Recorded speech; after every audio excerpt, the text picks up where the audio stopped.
Happy Monday to all of you. It's MLB Central. Good morning. Mark DeRosa, Robert Flores. I'm Lauren Shahadi. About 3 weeks till baseball. Cannot wait. Who had the best weekend? Mark, you go first. All right.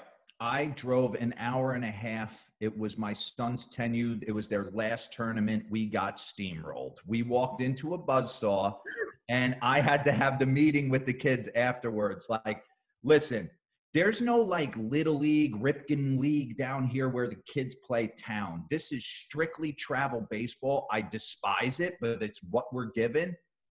Some of these kids look like they're 15 and shaving. My 10U team looks like 10U. So I just told them, like, they got to fall in love with the game themselves. They can't just – at some point it's got to be tiring for a coach to be like, Billy, back up. Billy, move in. Billy, do this. You know, you got to fall in love with the game if you're going to play against this competition. But I walk away with one thought. Okay. My son can hit. I struggled offensively my entire career. It was a slow progression. This dude at 10 can mash.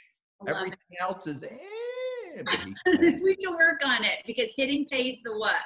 Pays the bills, man. Pays the bills. Find a spot for you if you can rake. Robert, a little pool action, nap action. What do you got? Yeah, all of the above. I definitely did not have as productive a weekend as D-Row. I love that you were telling the 10U kids, look, this isn't about having fun, okay? I wish it was, Robert.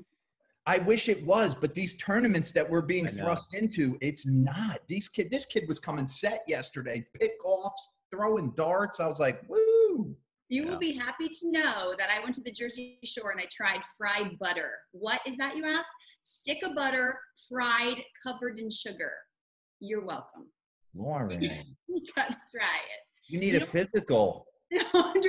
I need Robert's Peloton. So, gentlemen, are you ready to get down to business? In quarantine, we got creative, got a new game. Aren't you impressed? It's called Who's the Man? I will give you a topic. You tell me who's the man, obviously.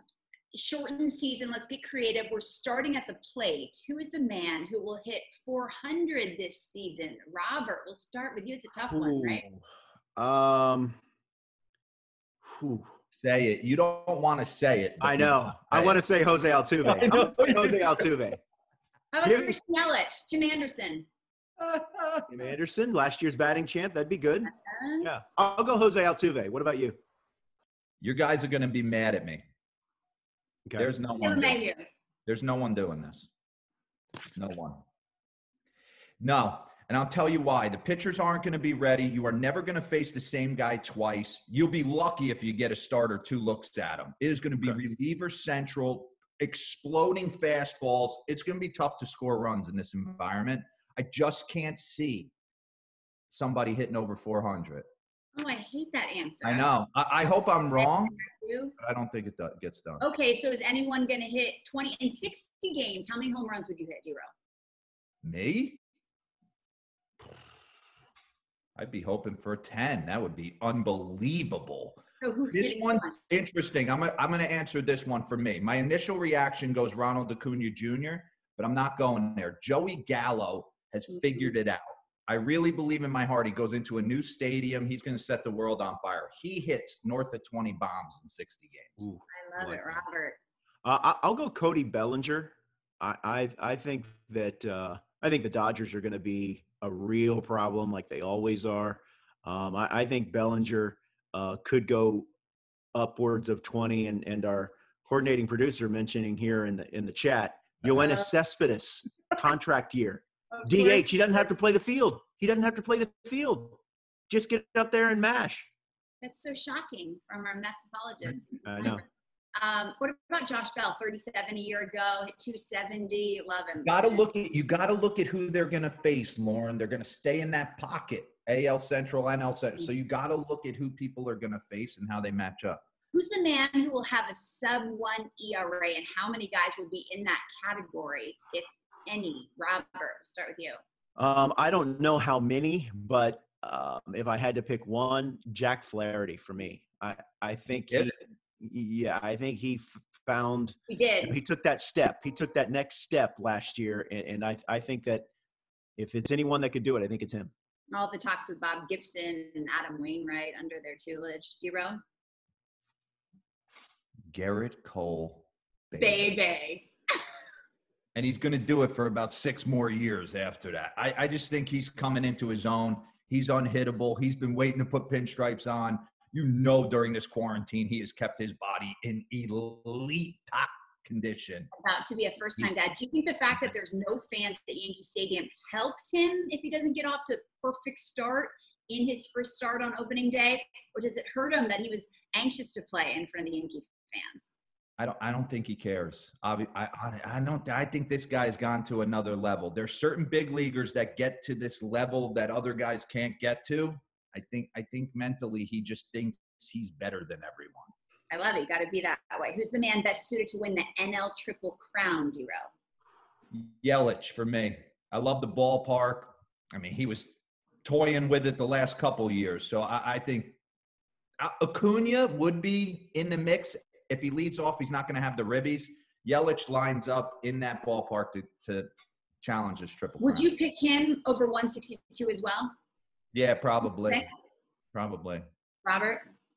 He goes Yelly. I'll go Belly again. I think that You like Belly. again, I just the Dodgers are going to be a force in that division, in that league. They're my pick to win the World Series, and I think Bellinger will be leading the cause.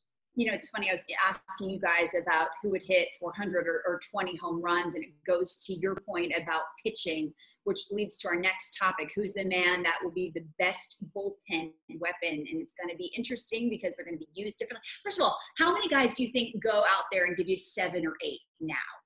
A Scherzer, a Verlander, 0? Even those guys that we're used to seeing? 0, Lauren. The teams won't ask him to do that. They got to be ready. Listen, you're given whether it has an asterisk next to it or not, it's a chance to win a world championship. And you got to be peaking at the right time. You watched the Washington Nationals last year with the starters get hot at the right time. You cannot, it has got to be a slow progression, slow burn. Best bullpen weapon is who? Hader. I think it's easy. He gives you multiple innings. Check the numbers. I mean, this dude, last year, I think it was 75 and 2/3 innings, 140 punch outs. I think it's anyone on the Rays. I mean, they just have all these dudes that, you know, you're like, wait a minute, who's that? And then he throws like 110 miles per hour and it's moving everywhere. Jose Alvarado for me is just like, wow. But, you know, to D-Row's point, I mean, is he Hader? Is he throwing multiple innings? No. But, man, his stuff is electric. I will leave you with this. Who, pray tell, is the man you want to be the first MLB Central guest? This was the toughest one for me to think about, honestly, because I'd love like Rob Manfred to sit down and discuss what happened with all the, you know, getting a deal done. But I'm going to say Polar Bear Pete Alonso. Yeah. He's been the talk of the town for so long, and we've never met the man. I want him on the couch. I want him at the skybox. I want to break down hitting with him. He smiles. Are you okay with that, though? Yeah. No, me and Brandon Nimmo are boys now. We ironed it out at Port St. Lucie. I want bring all the Mets in. I want all the Mets. Yeah, I'd like to see Tim Anderson too. I think that'd be good. Perfect. I love Tim Anderson. We've had him in a couple of I know. times. And he didn't want to talk about hitting, but now as a batting champ, he has to. Hey, today, guys, the Negro League Museum is leading the cause, celebrating 100 years of the Negro Leagues. A very special day, and you can help that commemoration with a tip of the cap. You can take a video or photo tipping your favorite baseball cap in honor of the courageous athletes who overcame tremendous social adversity to play ball. All you have to do is upload the video or photo to photos@tippingyourcap.com. Throughout the day, there will be many celebrity clips posted, including personalized videos from Presidents Bush, Obama, and Clinton. And we already have one in from Michael Jordan. Once again, it's photos@tippingyourcap.com. And we all have some hats handy here, and we tip our cap to the Negro Leagues. And once again, the Negro League Museum leading the cause as we celebrate 100 years of the Negro Leagues. We'll be back with you later in the week. Have a good one. Stay safe. For Lauren Shahadi and Mark DeRosa, I'm Robert Flores. We'll see you later in the week.